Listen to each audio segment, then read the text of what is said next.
This is the Inside Data Center podcast.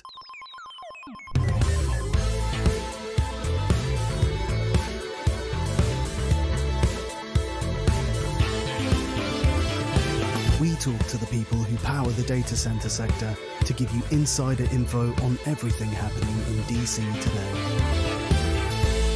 Here's your host, Andy Davis. Welcome to the Datacloud Power Hour. I'm Rory Flashman, Managing Director of Spark Communications, and this week I am your co-host of the Inside Data Center podcast with Andy Davis. And I'm Andy Davis, host of Inside Data Center podcast, allegedly. Allegedly. Nice to be here, Andy, with you. Holly, would you like to introduce yourself? So I'm Holly Fenner and I work at Gen+1 as the Head of Marketing and Communications. So my name is Rantala. I'm 3 months into data centers, so I feel like I'm pretty new still, and I work as the Head of Marketing at BCS Consultancy. Awesome. Glad to be here with you. Let's have a bit of fun with this. First question. Who wins in a fight? One gorilla or 100 men? Gorilla. Gorilla. You can't trust men. That's a good point, actually. Can't trust me. I'm with you on that one. But Rory knows where I'm going with that question. We were talking about it in Portugal. We went through every animal, I think, in the animal kingdom. We literally did. Any win? Huh? Does any win? The gorilla always wins, but it descended into chaos after a short while. We ended up with sharks, crocodiles, different types of snake. It was chaos. Right, let's talk talent. Gen+1, you just mentioned Anna as well. You're new to the industry, so I think you're two good people to talk about talent. Holly, someone was saying a minute ago, there's a lot more young people here than there were last year, and they're 48, I think they said, and they feel old now. What's your honest view on the state of the industry from a, let's say, a younger talent perspective? It's hard to comment being new to it myself and not seeing that change, which is alleged change that people are seeing, I suppose. But I can still surely say that I will walk in a room and gravitate towards the younger people in there, and then they're not the majority. We're doing well, but we could be doing better. Do you Agreed. feel like... Sorry, go on. I was going to say, do you feel like there's like a notable shift though? I feel like with different conferences, you attract a different crowd. Being to a few of them myself now, I've noticed some of them I feel more comfortable at. Yeah. Less I feel less valuable at. But I think that comes with what that conference is bringing to the industry and what the messages that people are taking away. I feel like we're going in the right direction, but some of and not necessarily the conferences, but it might be the companies attending. Why are they not bringing their younger staff? Do they not trust them? It's something you were trying to address when you started talking about different events, right, Andy? Yeah, I think events is a balance, isn't it, between like what's the event's objective? Is it to bring more young people in it, or is it to bring the leaders? Like, this is a leadership event, so obviously 75% I think of the attendees are C-level or above, or however you want to sort of niche that demographic. Whereas if you're doing a DCMC, which you came to, where you're a marketing event, you're obviously going to attract the demographic that's in that industry. So I think it's difficult. Different events definitely attract different sort of demographics, but I think that's because that's the demographic of the audience they're trying to attract. Yeah, for sure. But I also think that the company themselves, some of them are doing it really well. They are still bringing their younger staff and trying to mingle them in with those leaders, because that's going to be their connection and pathway into certain things. It's not necessarily just up to the big dogs to make all the decisions and connections. No, I think they definitely should bring young people along. 100%. I think they should. Anna, what do you think? Different industry, you've been in it 3 months.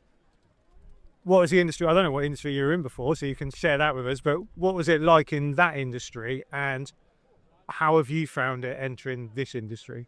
Yeah, it's been so cool. I can relate to many things that you're saying, Holly, but I came from a B2B health tech SaaS industry, so similar things. I mean, tech and quite innovative stuff, a lot of people, but nowhere near this much of networking, like a lot of face-to-face networking relationships, really building on that. So it's super exciting, and I feel like it's an industry that we're very human. even though we work with big things and data and like important projects, we're still very human, and it's super refreshing in a way. Yeah. Like the whole industry is super open as well. Like, okay, we might not be the coolest industry. We have talent shortage issues, but that's fine. We're open and we want to get better. So it's nice to be like in this industry where we're like, okay, we have some work to do. We want to do it. There's companies like 10+1, you know, doing amazing things. You guys doing this podcast. Like I don't know, there's like this cool energy. So it's a really, really cool place to be in. And when you're outside of it, you kind of, people try to sell you things, and people try to tell you like, it's a really cool place to be in, and like a lot is happening, and it's a booming industry, but you don't really know. But now when I'm in it, I'm like, that's spot on, and even more. It's super cool. Sat on a terrace in Cannes doing a podcast in, Yeah. 25 degrees? It's not bad, is it? It's not a 5 bad years ago, industry. we wouldn't have been doing it. No? Well, no, like 5 years ago, I didn't even Just have a getting podcast. started. Yeah, so like I think that has changed definitely. Like I remember talking to Rich years ago about, you know, younger generation in the industry, and it takes people like Rich and yourself to get off your backside and do something about it as well, which is, I guess, what's happened in the industry. People have tried to create change for the good, which and disruption is always a good thing, I think. So anything that's disruptive is good. But yeah, it is the coolest industry as well. Yeah, 100%. And change takes time, doesn't it? And that's the big thing at the minute. Like we're at this inflection point in terms of growth, and actually just my own personal experience, like seeing what's happening in the industry right now and the amount of younger people here. Bearing in mind, I've just turned 40 as well. Like there is change afoot. There is positive steps forward, but I couldn't agree with you more. Like it's still things we can do better. Yeah, and it starts with the companies, like actually taking the action. And it's really cool to see more younger people here. I mean, this is my first time here, so I cannot really compare it to last year's events, but still, it's like starts with that. And for example, what we've done at BCS this year, we had a competition that two a bit younger employees got to come in, and they had to pitch why would you want to come in. And that's motivating, and that's like, okay, that's really cool. Like I want to do it. And then people who are the best, they won, and now they're here. So it's really cool. And then there's a lot of cool initiatives with 10+1, and we're like, I don't know, it's just it's cool to see it, and I think we're actually doing the action and not just talking the talk. I like it. So AI generated questions then. Let's have some fun. No. If your data center was an animal, what would it be and why? Anna, you go first. Okay, I can go first. I don't know if this is an animal, but I'm gonna say Where's this going?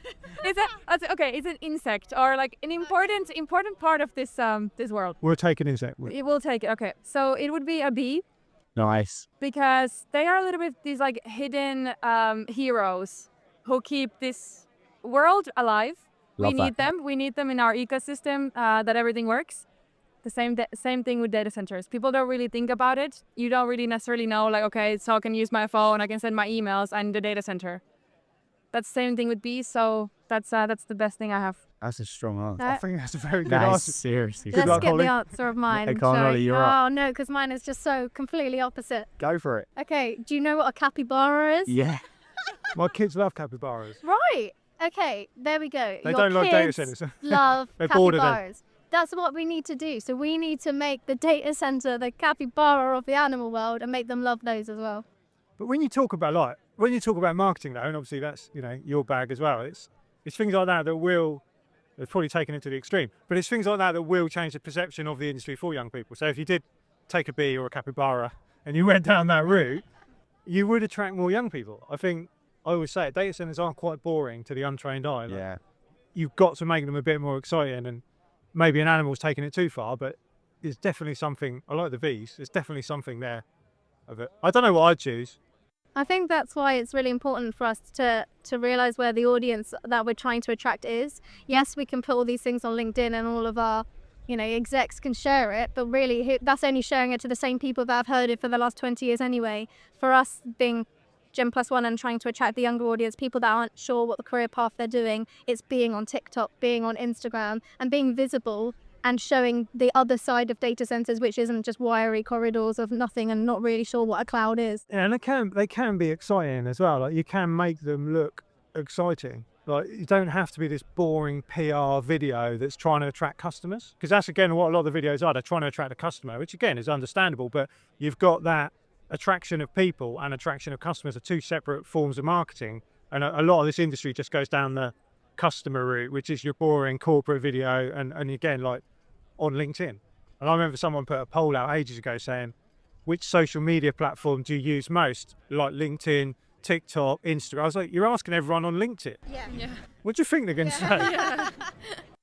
Like, I don't have TikTok. My kids have TikTok. There you go. So there's no point asking me. I'd say LinkedIn because that's what I use, but my children don't. So I agree. Being at the right place, the right time for the right audience. That's the key thing. Holly, Anna, thank you very much for coming by and seeing us for the Power Hour. Appreciate it. Thanks for having Thank us. you. Go back to the bar, get a drink. Yeah. Thank you. Or go to the bar and get a drink. Yeah. Perfect. Thank you Thanks so so much. much.